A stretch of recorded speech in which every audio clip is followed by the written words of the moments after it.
Hey, alright, people have been asking me what's going on with this since they haven't really heard anything about the Banshee since halfway through lockdown. So yeah, I'll give you a little update on where we're at. It is running and it pulls really well. I took a wee video. I taped my phone to a piece of cardboard, a long strip of cardboard, and then just tucked it down the front of my jacket.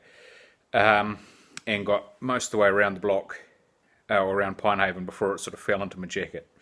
And as my mate Biff said, it went all Blair Witch Project. Because you could hear it, you couldn't see shit.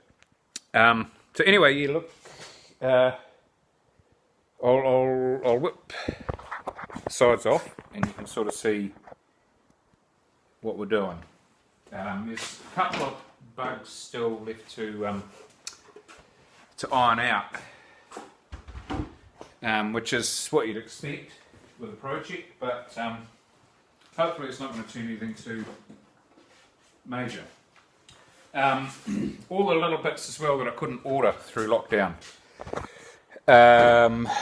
I sorted out. So you can see the radiator's all mounted, and if you look closely, you can sort of see these little zip tie things, and actually we'll come around the other side, it's probably the easiest way.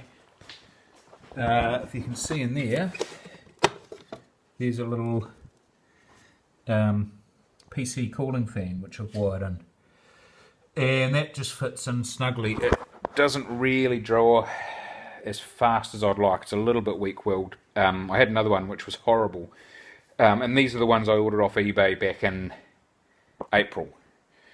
So I've got two of them, and I've just got them hard. I've got one in at the moment, and it's hardwired on. It doesn't really. It runs a little bit hot. Like the times I've test ridden, I don't have a catch bottle on the radiator here. I've just got an overflow pipe, and I had it exiting down onto this bit of heat wrap, which sort of protects the water pump and whatnot from too much. And anyway, it landed straight on that, and which effectively just was a steam generator. So I pulled up into the workshop, and the place just turned into a sauna.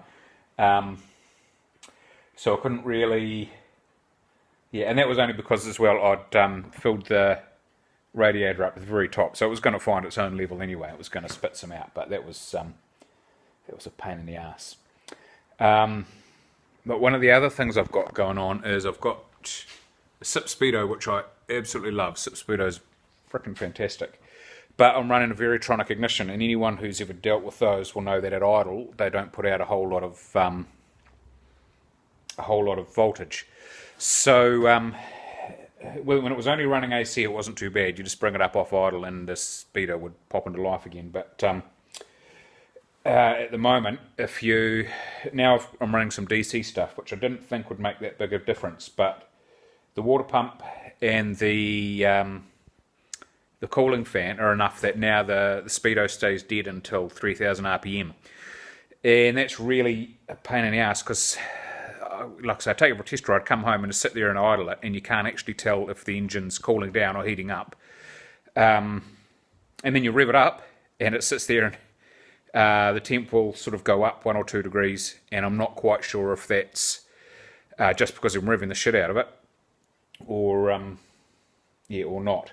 So my plan going forward is I've got one of these Coso jobbies, which plugs straight into the SIP style temp gauge, and it's battery powered. So that will hopefully just be able to mean I can keep an eye on the temp. I suspect it's still running hot, so I've also got another one of these little PC fans, which hopefully there's enough space underneath there. I may have to just modify the housing of this thing a little bit to get it in. It's a pain in the ass. I thought if I reversed the polarity, and it might blow, and because there's all sorts of room out here. But they don't, so I'm just going to have to try and sneak them in where I can.